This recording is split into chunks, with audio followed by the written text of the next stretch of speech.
ये गाना सुन रहे हैं आप, जो कलकलाती लहरें गा रही हैं। ऐसा नहीं लगता ये लहरें कुछ कहना चाह रही हों? अब लहरों में ही खोए रहेंगे या कुछ और भी देखेंगे? ये विशाल पेड़ तो अपने आप में एक नमूना है। ये पेड़ बरगद और पीपल का मिक्सचर है। पेड़, झाड़ियाँ, फूल, छोटे छोटे कीड़े मकोड़े, हरे हरे पत्ते, सब कितने सुंदर है ना। लेकिन इतने सारे पेड़ यहाँ लगाए किसने? यहाँ तो कोई रहता ही नहीं। अरे भाई, पूरी धरती के पेड़ किसी ने लगाए थोड़ी हैं। पेड़ बिना इंसानों की मदद के भी उग सकते हैं। यकीन नहीं होता? चलिए बताती हूँ कैसे ये मुमकिन है। ये झाड़ी देख रहे हैं? पता है, ये हमारे इस नानकमता क्षेत्र में आसानी से दिख जाती हैं। मज़ेदार बात बताऊं, ये यहाँ की मूल वनस्पति है ही नहीं। मतलब ये कहीं और से आई और डैम के किनारे आकर उग गई। नानकमता के स्थानीय लोग इसे गुठेल या बिलौरा नाम से जानते हैं। नंदौर नदी और देवहा नदी कई पहाड़ों से होते हुए उनसे टकराकर नानक सागर डैम को अपना पानी देती है।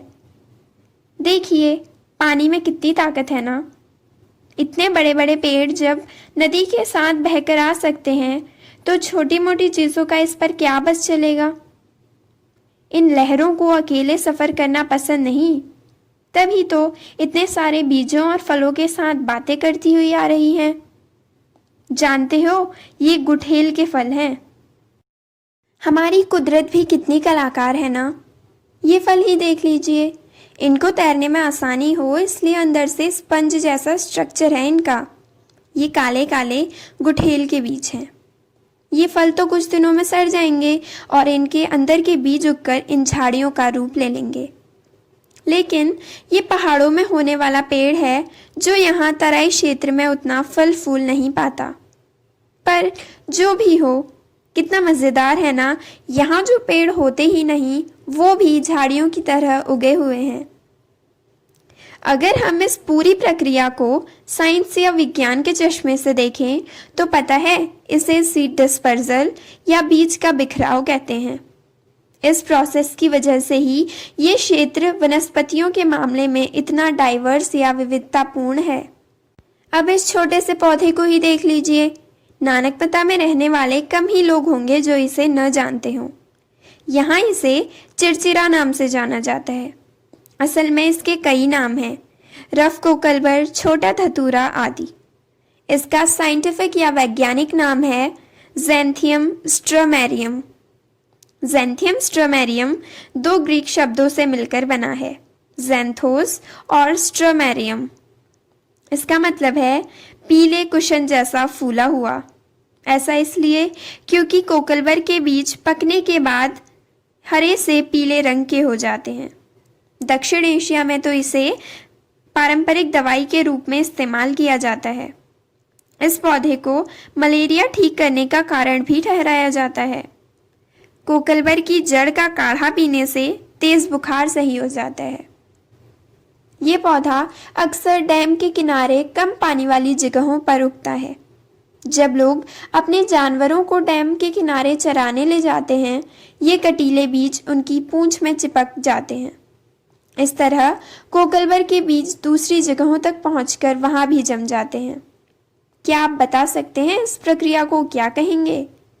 जी हाँ, सीड डिस्पर्सल।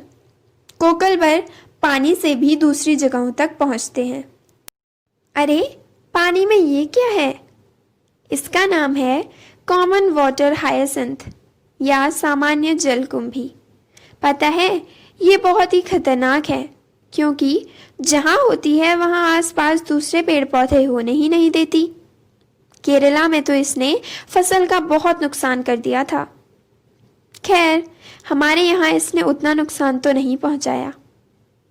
अब इसी को देखते रहेंगे क्या?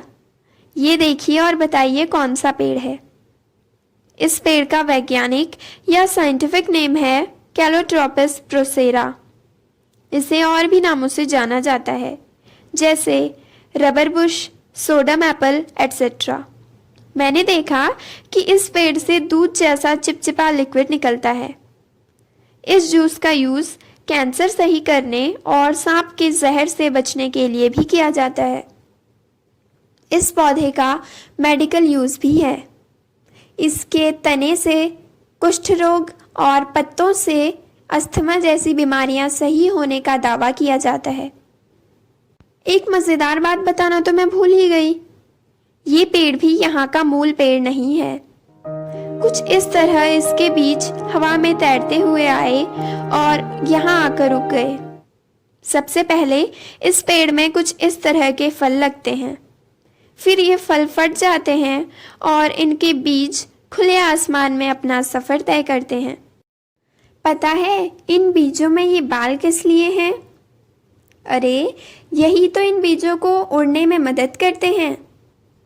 अब तो आप समझ ही गए होंगे, ये प्रोसेस भी सीड डिस्पर्सल ही है, लेकिन इस बार सीड्स हवा के जरिए अपना सफ़र तय करते हैं।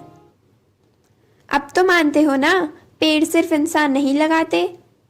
कितनी मज़ेदार प्रोसेस है ना सीड डिस्पर्सल।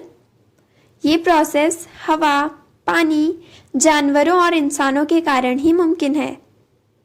हिमालय की तलहटी पर बसे कृत्रिम जलाशय, नानक सागर डैम की विविधता, हवा, देवहा व नंदौर नदी के पानी इंसानों और जानवरों पर निर्भर करती है। इससे एक बात तो समझ आती है कि कोई भी चीज़ अपने आप में परफेक्ट और पूरी नहीं होती। उसे परफेक्ट और पूरा करने के लिए कई फैक्टर्स जिम्मेदार होते हैं।